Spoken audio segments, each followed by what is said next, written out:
Ilang kongresista nagain ng panukala para ipagpaliban ang pagdaraos ng barangay at sangguniang kabataan elections sa 2025 at gawin na lang ito sa October 2026. Si Clazel Pardilla sa detalye. Rise and Shine, Clazel.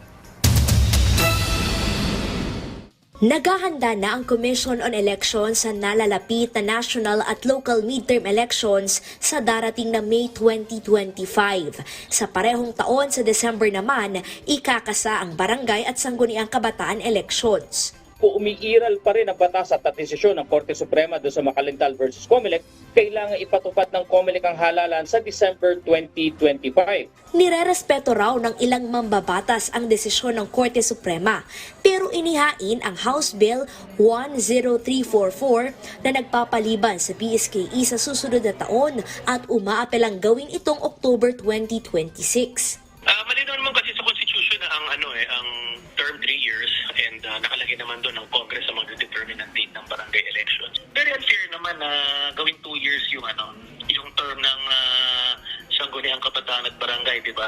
Pag nagboboto tayo, malinaw naman na pag local official, whether governor, congressman, kagawad, barangay official, ay dapat every 3 years. So paano po makaka-perform yung mga official ng 2 years lang?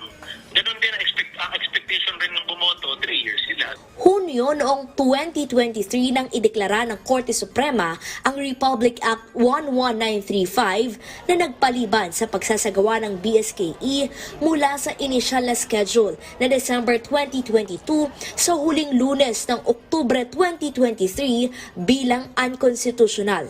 Dahil dito, lalabas na mas maikli at magiging 2 taon lamang ang paninilbihan ng mga nahalal na opisyal ng barangay at sangguniang kabataan. Kinikilala po namin ang kapangyarihan ng ating Kongreso at Ekutibo na magpasa ng batas na maglilipat sa 2026 o iba pang petsa ay malaking kagaangan po ito kung maililipat kahit ilang buwan lamang po sa 2026 yung barangay at SK elections. Sakaling maurong ang BSKE sa 2026, sabi ng Comelec, hahaba ang panahon para makapagparehistro ang mga botante.